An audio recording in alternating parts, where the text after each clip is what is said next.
Everyone knows how Tupac Shakur died. Most people believe they know why. They know about Las Vegas, about September 7th. They know about Death Row Records, about the gangs, the music. But what if the story everyone knows actually begins decades earlier? What if the first chapter wasn't written by Tupac, but by the United States government?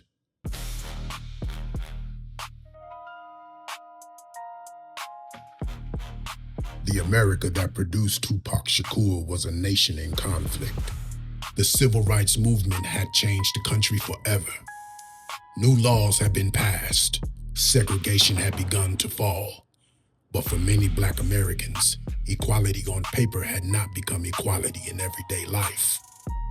Across the country, a new generation of activists emerged. Some believed peaceful protests remained the answer. Others believed communities needed something more. They believed neighborhoods needed food, medical care, political education, protection from violence. In October of 1966, two college students in Oakland, California founded an organization that would become one of the most closely watched political movements in American history.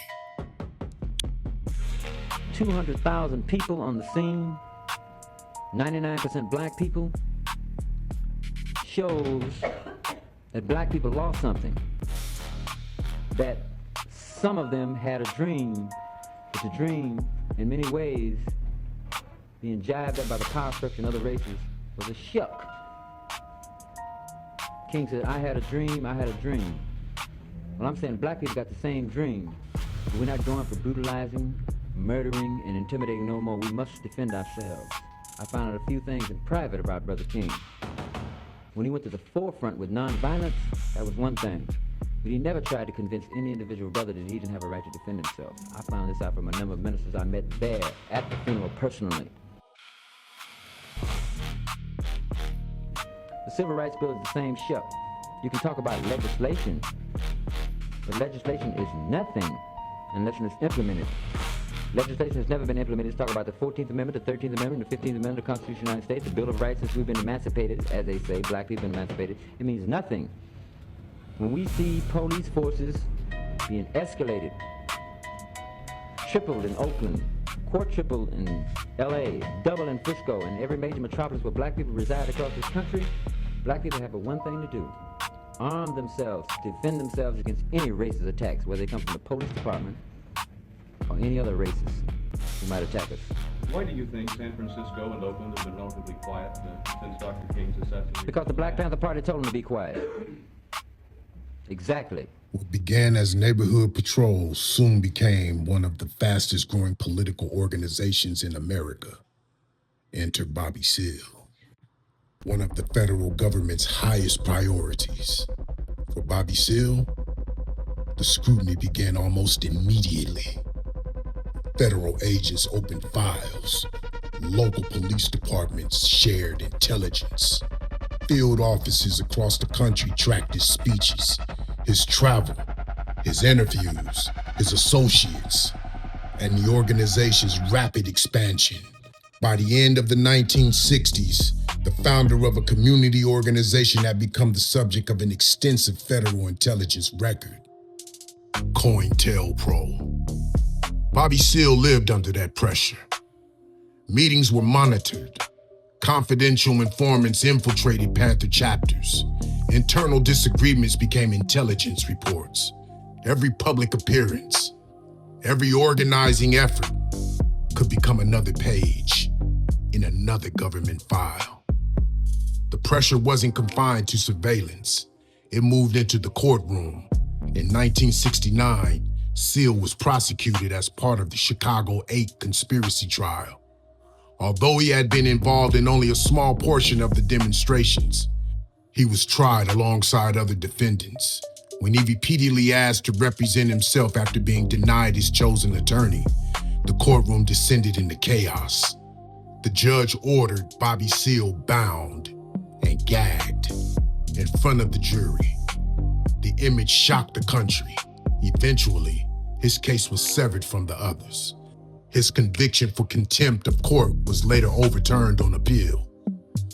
The legal battles continued. In Connecticut, Bobby Seale and Erica Huggins were charged with murder in the high-profile New Haven Black Panther case. After months of awaiting trial, the jury failed to convict them. The prosecution ended without a murder conviction against either defendant. Meanwhile, government files continue to grow. The National Archives today lists multiple FBI records devoted specifically to Bobby Seale, including Black Panther Party investigations, Cointelpro records, trial files, and files on campaigns organized to support him. For years, Bobby Seale's life unfolded beneath constant observation, not simply because of who he was, but because of what he helped build. A movement that demanded police accountability, community control, free breakfast for children, health clinics, political education, and the fundamental redistribution of power. Whether one agreed with the Panthers or opposed them, the historical record is clear. The federal government devoted extraordinary resources to monitoring, infiltrating, and disrupting the organization Bobby Seale helped create. Those records remain in the government's own archives.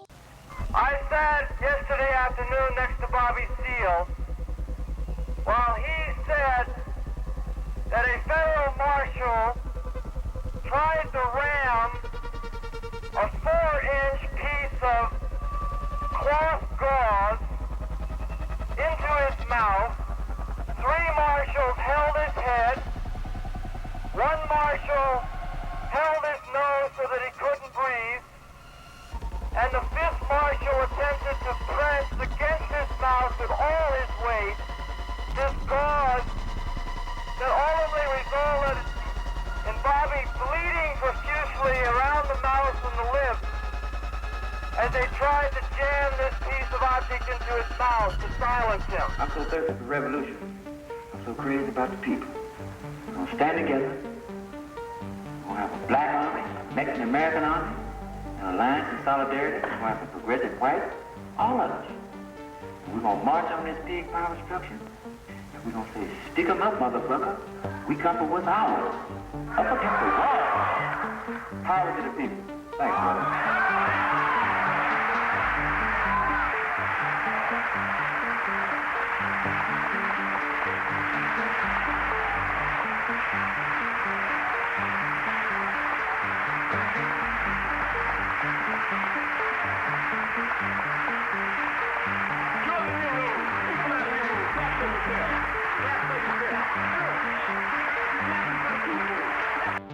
The long-awaited decision in the Huey Newton murder trial, which has drawn worldwide attention, is now very near.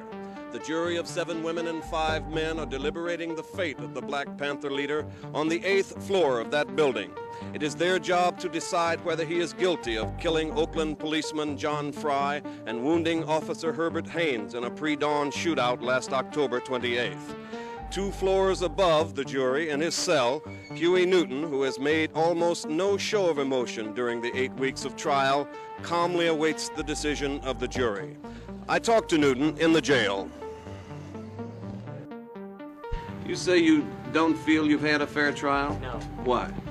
Number one, the judge has been very racist throughout the proceeding, very pro-prosecution, that I don't feel that I should have been tried at all, and if I had been tried, if there was an inkling of reason to try me, I should not have been tried for first-degree murder. That if the judge had not been a racist, that he would have amended the charges to a manslaughter, perhaps. The very fact that he didn't dismiss the whole charge reflects his racism. That are oppressing people of color all over the world, and on a local level, the police, fascist police, are suppressing, repressing the white revolutionaries as well as the blacks who speak of and who are attempting to attain liberation. So I am not standing for violence, but I do stand for self-defense. A October 1966, Oakland, California. A 24-year-old college student and law school hopeful co-founds a small organization with a simple idea. If the government refused to protect Black communities, then Black communities would protect themselves. His name was Huey Percy Newton. No one could have predicted that within months, one of the most powerful law enforcement agencies in the world would begin building a case against him, not simply for crimes, but because of what he represented. Newton wasn't just carrying a law book.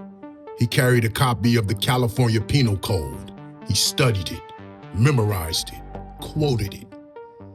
He learned that citizens had the legal right to observe police officers from a reasonable distance while openly carrying firearms under California law at the time. The Black Panther Party turned that legal knowledge into political theater. Suddenly, police officers who had spent years policing Black neighborhoods without witnesses were themselves being watched. For the FBI, this wasn't merely protest. It was a movement gaining visibility. What followed was extraordinary. Agents opened massive files, meetings were documented, phone calls monitored were authorized, associates identified, movements tracked, speeches analyzed, photographs collected, informants recruited. Every public appearance, every new alliance, every internal disagreement became intelligence. The government wasn't merely watching Huey P. Newton, it was studying his movement. The Bureau viewed organizational unity itself as a problem to be disrupted. These tactics were used against multiple organizations, not just the Black Panther Party. Then came arrests, investigations, raids, court appearances, again and again and again. Some charges resulted in convictions, others ended in dismissals or acquittals. Regardless of outcome, the legal battles consumed years, time, money, energy, leadership. Every court date pulled attention away from organizing. Every arrest generated headlines. Even when no conviction followed, the pressure was not directed at Newton alone. Black Panther offices across the country were raided. The Black Panther Party for Self-Defense is organized now throughout the nation. We are recognized internationally, and we advocate that all Black people in America are taught what politics is all about and what our history is all about, so that we can have self-identity and we can know where our strength is, we will know our enemies, and we'll know our friends. Back here, the last Sunday's paper, that we were anti-white, that we hold no bones, this is a quote, pick no bones about being anti-white. This is a bold-faced lie. We don't hate nobody because of their color. We hate oppression. We hate murder of Black people in our communities. We hate the gross unemployment that exists in our communities. We hate Black men being taken off into the military service to be fighting for racist, decadent American prominence as freedom. In the Civil War, 186,000 Black men fought in the military service, and we were promised freedom, and we didn't get it. In World War II, 350,000 Black men fought, and we were promised freedom, and we didn't get it. In the Korean conflict, the so-called police action, a war, we fought there, and we didn't get it. Now here we go with the damn Vietnam War, and we still ain't getting nothing but racist police brutality, etc. We are against oppression. We want housing, we want clothing, we want education, we want justice, and we want peace. Members were arrested, internal communications monitored. Local police departments frequently coordinated investigations with federal authorities. The cumulative effect reached far beyond any one prosecution. It reshaped the organization itself. This campaign unfolded against a broader backdrop of political violence. Confrontations between police and Black Panther members occurred in multiple cities. Lives were lost. Communities were shaken. So the question isn't whether Huey P. Newton was investigated. He was. The question is whether the power of the federal government was used solely to investigate criminal conduct, or whether it was also used to weaken a political movement that changed the status quo. The documents show surveillance. They show infiltration. They show disruption. They show efforts to discredit. Those facts are no longer matters of speculation.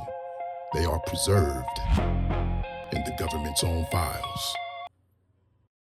Historical record leaves little room for debate. The FBI operated a counterintelligence program known as Cointelpro. Its existence is not a theory. It's documented by the Bureau's own records. The release memoranda describes efforts to surveil organizations, recruit informants, create internal conflict, and disrupt groups the government believed threaten national security. One memorandum stated the Bureau sought to prevent the emergence of what it described as a black messiah, capable of unifying militant black nationalist organizations. That language appears in official government records. It's part of the historical record. Whether similar strategies continued after Cointelpro officially ended is a separate question, and it's one this series will investigate. Before we can understand Tupac Shakur, we have to understand the people who came before him. Hoover's America was an era of extraordinary power and extraordinary secrecy. It was an age that would become forever linked with some of the most controversial chapters in American history. The assassinations of President John F. Kennedy, Malcolm X, Martin Luther King Jr., and later, countless unanswered questions that remain debated to this day. Consider the circumstances. I have made it clear to the Israeli leadership that I do not support their expansionist ideas. The indigenous people of that land have rights that cannot be ignored. We must find a fair solution, not one dictated by any single group. John F. Kennedy was assassinated on November 22nd, 1963. The accused gunman, Lee Harvey Oswald, was arrested, but before he could stand trial, he was shot to death on live television by Dallas nightclub owner Jack Ruby. Ruby somehow gained access to the basement of Dallas police headquarters despite what was supposed to be a secure prisoner transfer. His killing of Oswald forever prevented a public trial. The Warren Commission concluded Oswald acted alone. Years later, the House Select Committee on Assassinations concluded Kennedy was probably assassinated as a result of a conspiracy, while stating it could not identify who was responsible. Yeah, right. Thousands of pages of government records have since been released, yet debate continues over intelligence files, witness testimony, forensic evidence, and the actions of government agencies before and after the assassination. Ruby was born Jacob Leon Rubenstein. He later moved to Dallas and owned several nightclubs and strip clubs. He had numerous contacts with police officers due to his businesses. He had a volatile personality, a history of violence, and financial problems. The only credible evidence that Mossad agents directed, controlled, and conspired with Jack Ruby in the assassination of Lee Harvey Oswald has long since been reduced to claims that have circulated in some conspiratorial literature for decades now. How did Ruby get into the police headquarters? He entered through a basement ramp shortly before Oswald's transfer. Security that day was widely criticized as inadequate, and subsequent investigations concluded there were significant failures in protecting Oswald. There's no such thing as coincidence. Ruby had documented associations with individuals connected to organized crime. Although the significance of those relationships remained debated, the Warren Commission concluded that those relationships didn't conclude conspiracy. Ruby gave multiple contradictory statements. At times he appeared fearful, claiming there was a larger truth that would never be known. while at other times he denied acting as part of a conspiracy altogether. His changing accounts have contributed to ongoing debate, but do not, by themselves, establish the involvement of any intelligence service. Some notable writers have speculated about Mossad involvement because he was Jewish and he expressed strong support for Israel. Various theories attempt to connect Israeli interests to the Kennedy assassination. No matter how great the evidence may show, they continue to deny it. But now, in 2026, there's no official investigation, declassified document, or mainstream historical study that has produced evidence that Mossad recruited, directed, or worked with Ruby in connection with Oswald's killing. The theory now remains speculative.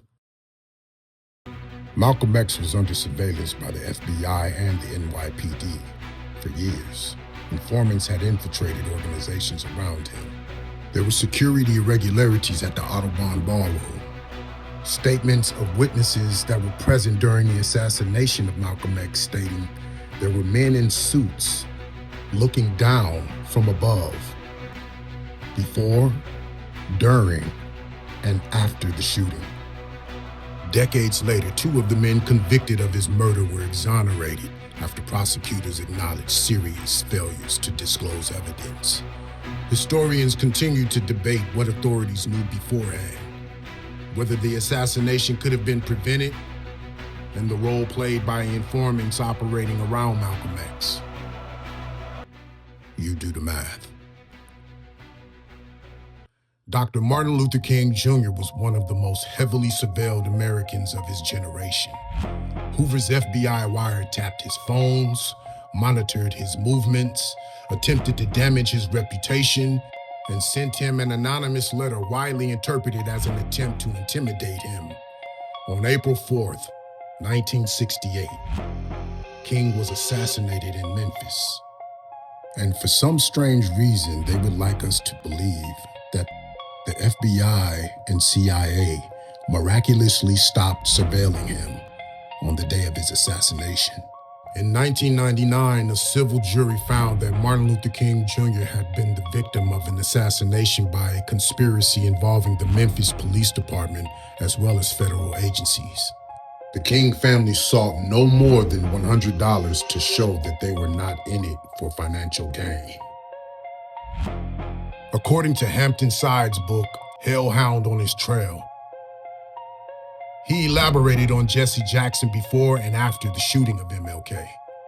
After the shooting, Jackson ran upstairs, smeared King's blood all over his shirt, to the great ire of Andrew Young and others. Jackson was seeking reporters to interview him in his blood-stained shirt and fabricated his own whereabouts during the shooting and said he cradled King in his arms. Jackson was seen by MLK as a loose cannon and a potential rival. And then Jesse said, look at my shirt. And I looked around, sure enough, and Jesse Jackson's shirt was drenched in blood. And I realized the only way Jesse could have gotten that blood was stoop down on that floor at the Lorraine Motel and rake that blood off that floor and put that blood on him. And I went crazy. I really tried to kill Jesse.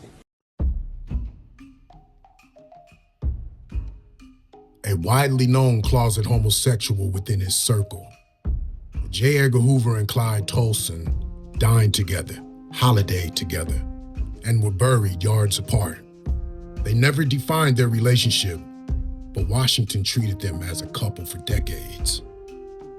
Openly against homosexuality, privately being a gay man on witch hunts for gay people to redirect attention away from him. Hoover and Clyde Tolson shared a lifelong domestic partnership, characterized by daily lunches and dinners, shared vacations, Tolson inheriting Hoover's estate. They lived and moved through Washington society as an inseparable unit. Hoover declared the Black Panthers a national security threat. In 1968, Hoover publicly called the Black Panther Party the greatest threat to the internal security of the country. His concern wasn't that the Panthers were merely protesting. The FBI believed the organization had the potential to unite Black communities politically, attract young people, and challenge existing institutions. Through Cointelpro, the Bureau sought to disrupt and weaken groups it viewed as subversive. On April 6, 1968, Bobby Hutton, a 17-year-old Panther treasurer, was shot and killed by Oakland police during a shootout after an ambush led by Eldridge Cleaver. Oakland police stated Hutton dashed out of the house and ignored orders to stop. Services for Bobby Hutton, who was shot and killed last Saturday night by Oakland police, were held here at the Euphrasian Church of God in Christ this morning.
And it's criminal because people can be hurt.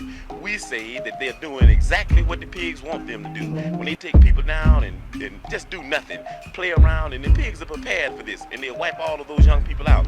We think these people may be sincere, but they're misguided, they're muddleheads, and they're scatterbrains. The only way we can show them is to criticize them like we're doing right now, and then leave from here and go to the federal building and have a demonstration that's to educate, a demonstration that is disciplined and organized. And that's what we're going to have to do, and let them see the examples. Fred Hampton was born on August 30th, 1948, in Summit, Argo, Illinois. The FBI believed that Hampton's leadership and talent for communication made him a major threat among Black Panther leaders. They began keeping close tabs on his activities. J. Edgar Hoover was determined to prevent the formation of a Black leader in the United States.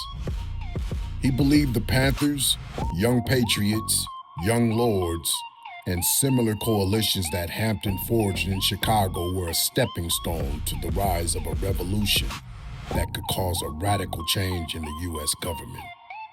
The FBI opened a file on Hampton in 1967.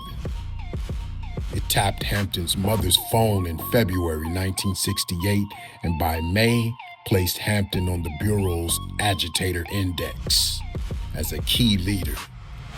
In late 1968, the Radical Matters Squad of the FBI Chicago field office recruited William O'Neill.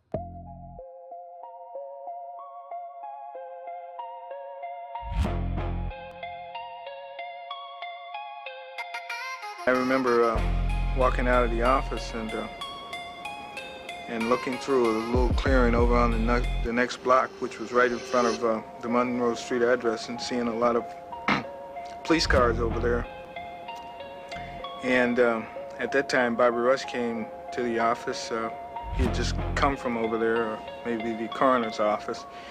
In any case, we walked back over there, and we both were speechless. We just walked through the house and saw what had taken place and where he died, and it was shocking. And then I was, I just began to realize that the information that I supplied leading up to that moment had facilitated that raid. I knew that indirectly I had contributed.